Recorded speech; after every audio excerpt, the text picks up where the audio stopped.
अस्सलाम वालेकुम मेरे प्यारे पाकिस्तानियों, मेरे प्यारे पाकिस्तानी अवाम, मेरे भाई, मेरे बुज़ुर्ग, मेरे बच्चों, क्या हाल है आप लोगों के? सबको अस्सलाम वालेकुम।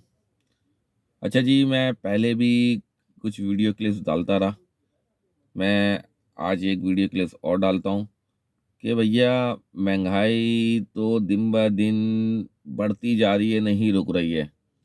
अच्छा, सबसे बड़ी बात मैं आपको ये बताऊँ कि अगर हुकूमत पाकिस्तान ने किसी भी प्रोडक्ट के ऊपर 20 से 30 रुपए या 40 रुपए बढ़ाएँ, तो ये पाकिस्तानी जितने भी ये दुकानदार हैं, इन लोगों ने क्या किया है, अपनी मर्ज़ी के रेट चला रहे हैं कि अगर दूध वाला है, तो कहीं दूध ₹190 है, कहीं ₹200 है, कहीं ₹220 है।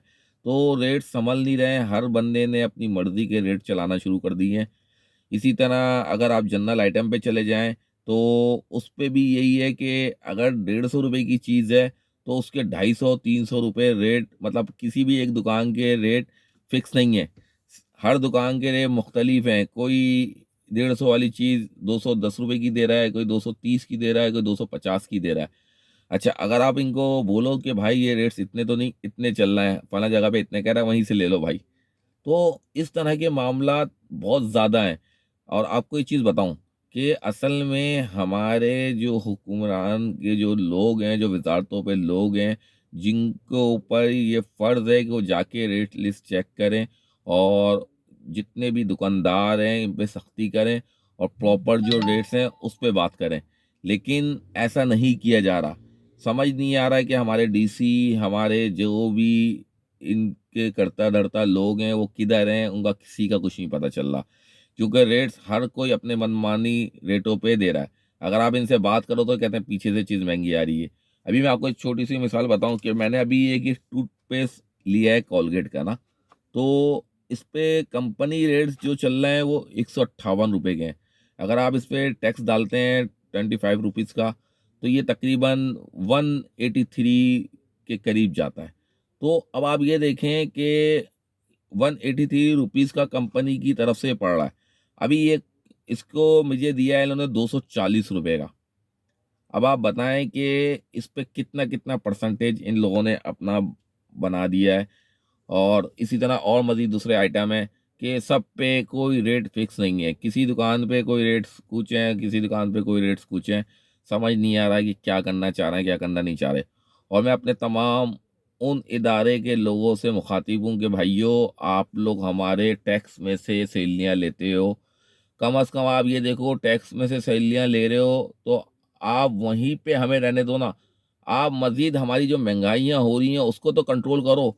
उन लिस्टों को तो देखो, किसी के पास कोई लिस्ट नहीं है प्राइस के हवाले से। लेकिन समझ नहीं आ रहा कि अभी तो रमज़ान नहीं आए, तो ये हाल है। जब रमज़ान आ जाएँगे, तो सोचें ये अमाउंट कहाँ शूट करेंगे जाके। ये महँगाई का जो बम हम पे गिर रहा है और दिन-ब-दिन गिरता जा रहा है, इसका समझ नहीं आ रहा है कि क्या होगा। इसी के साथ मैं आपको बताऊँ, सब्ज़ी मंडी से अगर टमाटर ₹6 किलो आ रहा है ना, तो यहाँ पे 30 से ₹35 किलो बेचा जा रहा है। अगर सब्ज़ी मंडी से कोई सब्ज़ी ₹30, ₹35 या ₹40 आ रही है ना, तो यहाँ पे ₹130, ₹135, ₹140 बेची जा रही है। कोई देखने वाला, कोई चेकिंग बैलेंस करने वाला नहीं है।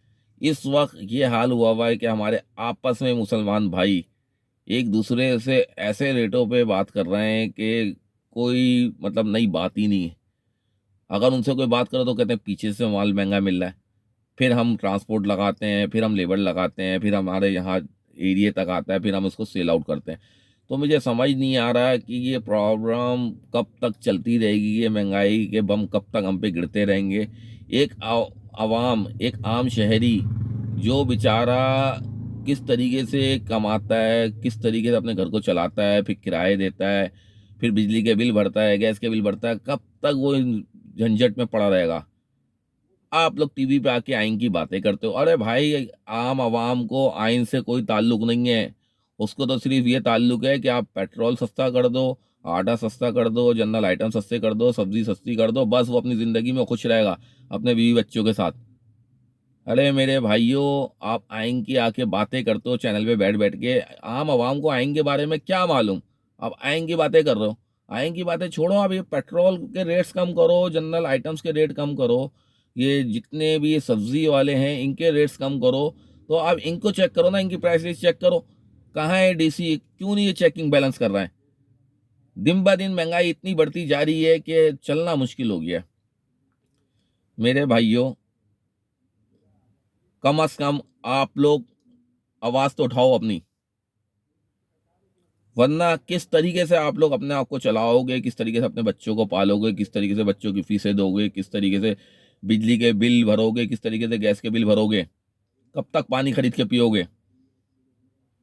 समझ नहीं आ रहा। सारा निजाम धर्म भरम हो रहा है, इदारे के लोग किधर हैं कुछ समझ नहीं आ रहा। परेशानी पे परेशानी बढ़ती जा रही है, एक आम बंदा मुसलसल पिसता जा रहा है। किस तरीके से वो अपनी जिंदगी गुजार रहा है इसको देखो भाई। मेरे तमाम गवर्नमेंट के इदारे के जो भी लोग सीटों पे बैठे हुए हैं, वो कम से कम एक अपनी आवाम की तरफ देखें, जिनकी वजह से वो जीत के इन सीटों पे आते हैं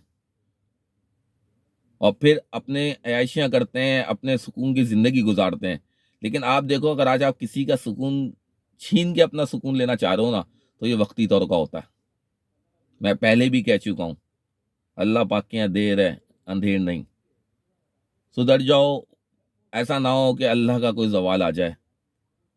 ये लोगों का बहुत बुरा हशर हो रहा है, मेडिसनों के पैसे नहीं हैं, अस्पतालों में जाने के पैसे नहीं हैं, ट्रांसपोर्टों के किराए इतने हो गए हैं कि बंदा अपना ऑफिस भी जाना उसके लिए मुश्किल हो गया है।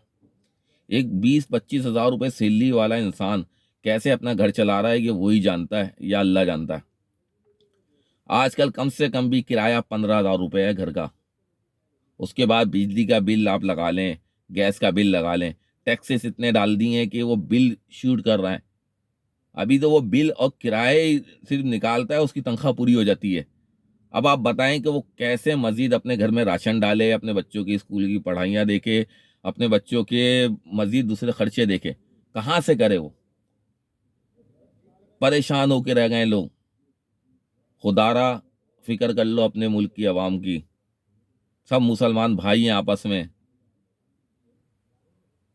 बस इसी के साथ ज़्यादा चाहूँगा, पाकिस्तान जिंदाबाद।